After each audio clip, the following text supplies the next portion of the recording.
Hello বন্ধুরা, এখন আমি রান্নাঘরে রান্না করতে এসেছি। আজকে সানডে, আজকে আমার ছুটি আছে, এবারকে রান্না করছি। রান্নার মধ্যে আজকে কি কি আছে দেখবে?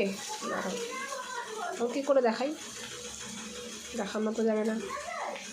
দেখো, এখন আমি বিট গাজর ভাজাটা বসিয়েছি।